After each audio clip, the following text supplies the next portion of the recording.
So I'm doing some more work on the cheap LS today, and I really wanted to run as many factory parts as I could, just, not necessarily factory, junkyard parts is what I wanted. I wanted cheap parts, and I realized the timing cover I have is not going to work. I had to buy another timing cover. This is a Gen 4 LS, and so it has the cam sensor up here. So I can't run the earlier 24X. I don't want a 24X LS. I want a 58X so that, we don't have any future problems with tuning and whatnot. The 58X is what everybody's, that's what all the newer engines are, and that's what you're going to see in the future. So I decided to just go that route from the get-go. But if you notice, the standoff for the cam sensor is higher on one of these than on the other.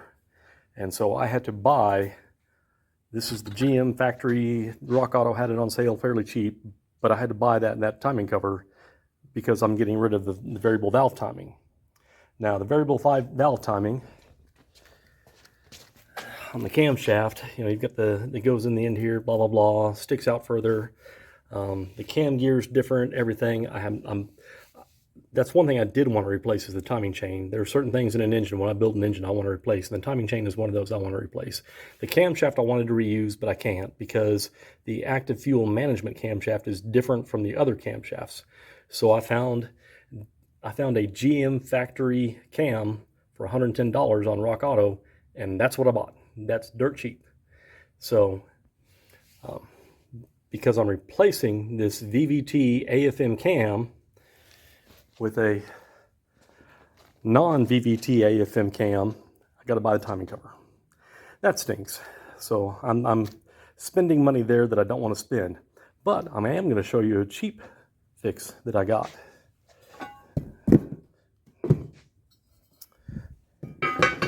The steam pipes. Now, if you got a later LS engine, they only have one set of steam pipes at the front. And honestly, you want to run front and rear. And there's ports on the heads. I don't have the heads here. The machine work's getting done on Monday, supposedly. And I trust Machinist is going to do that. But you have one of these at the front, and on the early engines, there's another steam port at the rear.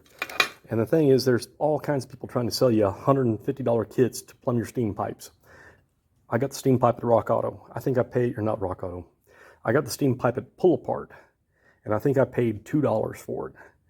The gaskets on these, the earlier ones have a gasket that goes under this little pedestal here, and the later ones, this is what came on my LS, my Gen 4 LS, they've got a spot for an O-ring here. It's actually got a little bit of a groove there.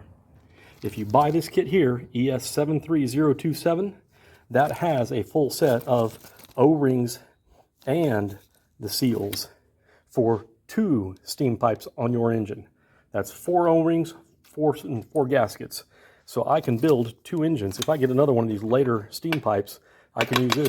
And these are interchangeable from what I understand. You can basically bolt one on place the other so long as you have the right gaskets and O-rings. So if I get another later steam pipe, there we go. I've got 2 full engines worth of seals here for my steam kit. And the hose, make sure you get coolant hose. The fuel hose is more expensive and it's not recommended for the temperature. There's a Gates number on here. I cannot read that. Gates 3270 safety stripe heater hose, 1/4 inch. There you go, boom. I went to O'Reilly's and I asked for some 1/4 inch coolant hose, and they had this on the shelf. I said I need 10, I figured I'm gonna get plenty, so I have extra here at the shop. So I asked for 10 feet, they had 12 feet on the roll. I paid $15 for this whole 12 feet of hose. So $12 plus, okay, so I paid $2 a piece for these. I actually got 2 of these at the same time. So $15 plus $2, and I think this kit was $7. So there you go, under 20 bucks, you've got your steam kit done cheap. I did buy a brass tee. It's around here somewhere. I bought a little brass tee from the hardware store. That was another 8 bucks. So, okay, call it 25. $25 to do your steam pipes versus $150 for a kit. Yeah, it doesn't have the pretty AN lines that everybody goes, ooh, over. I don't need that. I need one that works. And so at some point, I think we have the provisions to run the steam pipe to our cooling system. but we may have to get the correct GM overflow tank. I'll go back to pull apart for that. I'll get one for $5. So anyways, that's where I'm at today. Things are going good. The machinist took a look at the bottom end, and I am not used to pistons rocking in the bores like that, like they did in the previous video. He said that's normal because, first off, it's an aluminum block.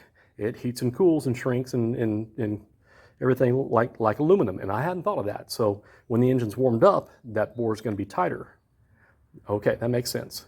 The oil in the intake, well, the rings are probably shot. I don't know how many miles that thing had on it. It looks like the hybrid trucks were going about 200,000 miles and then just blowing up and transmission breaking. So it may be high mile rings. The rings were really thin and flimsy.